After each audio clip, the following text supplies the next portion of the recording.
everyone, it's Stephanie and welcome back to my channel. So today I'm here for my recent reads numbers 81 through 90. I am severely, with a capital S, behind, but we're going to try to catch up. Hopefully. So, number 81 is The Battered Body by Ellery Adams. And this is book 5 in the Supper Club mystery series.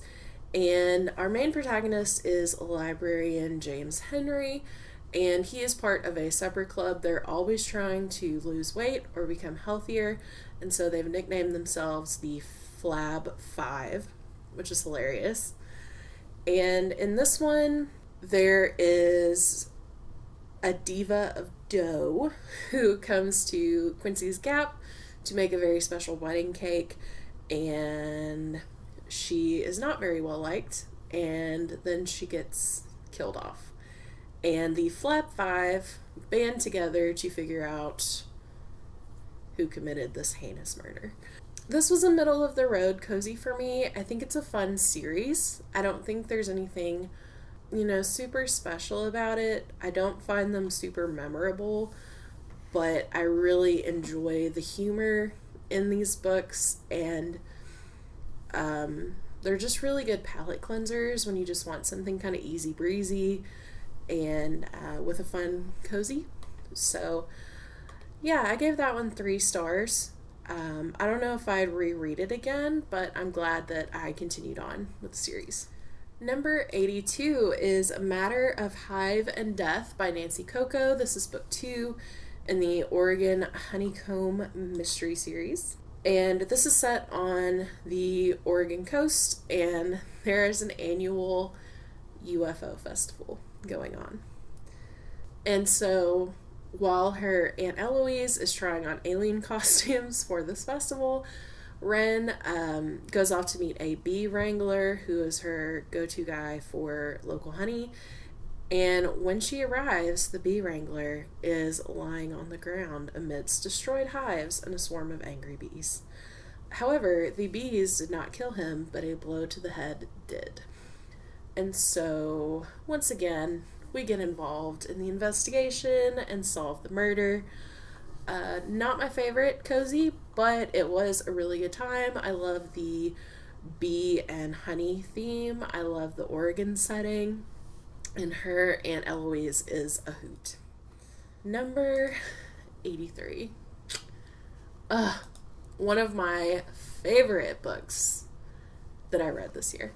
And that is The Ruin of Kings by Jen Lyons. It's book 1 in the A Chorus of Dragons series. I never binge series. I am the worst. I binged this series. It was so good. I do have a series review for it. I will link it down below. But basically, we follow this character, Kieran, and he is this bastard orphan, and he grew up on all these kind of fairy tales, and he's claimed against his will as the long-lost son of this treasonous prince. And Kieran is kind of learning that being a long-lost prince isn't exactly all it's cracked up to be. And then he finds himself at the mercy of his new family, and there's lots of power plays and ambitions that are playing a part in the story. And he's also learning that the storybooks may have also lied about dragons and gods and prophecies and heroes. And maybe Kieran isn't the hero. Maybe he's destined to destroy everything. You have to read and find out. But this had such a fantastic plot, such fantastic world building, great characters and character development. It's puzzly, but not overly complicated. I thought it was such a well done first book in a series, and just a so well done book overall. So I gave that one 5 out of 5 stars. Please go read the series if you have not already. Okay, number 84 is Undercover Kitty, which is book number 8 in the Second Chance Cat Mystery Series by Sophie Ryan. This is set in North Harbor, Maine, which was already a buzzword for me. And we follow Sarah, who owns a second chance shop or a thrift shop. And she has a cat named Elvis who has quite a personality. In this one, there are some cat shows that are being sabotaged, and Sarah, Elvis, and a quirky group of senior citizens known as Charlotte's Angels get together to figure out who done it. And one of the cat show volunteers is actually murdered, which adds another layer, and they get together to solve the mystery. I love this series so much. It's so much fun. Elvis is wonderful, and I gave that one 5 out of 5 stars. Next, I read Record of a Spaceborn Few by Becky Chambers. This is book 3 in the Wayfarer series. I absolutely adore this series. It's not for everyone, even though I wish everyone would love it. So it's space opera, science fiction, and we really get to know the characters in this world. It's just kind of a cozy science fiction. Her world building is fantastic, and her characters and her character development is top tier. I just love following these characters in their adventures. She has a lot of great queer rep in her books, and they're just very heartwarming. So I gave this one 5 out of 5 stars. I'm super excited to continue on with the last book in the series. Next, I read No Farm, No Fowl by Julianne Lindsay. This is book 1 in the Thelma and Louisa mystery series, which is a spin-off of her Bonnie and Clyde series. And so in this one, we are following chicken breeder Louisa Eggers and her beloved hen, Thelma. Louisa is a member of the Meadowbrook community, which is all about the cottagecore lifestyle. She now has new income with her budding egg enterprise, and a local naysayer wants to bring bad press about Louisa's community, and he is found dead. And the last thing he ate was Louisa's quiche. So she is number 1 suspect in this.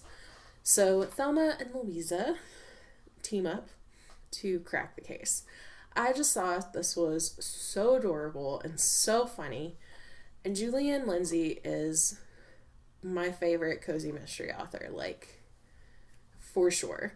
She has such great settings and great characters, and the mysteries are always really fun. And really, I just loved following every single character in this. It was just a blast. So I gave that one 5 out of 5 stars.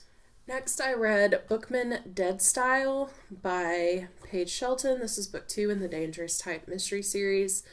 So once again, we're following the main character. She owns a typewriter repair / store shop, and she gets involved in solving a mystery.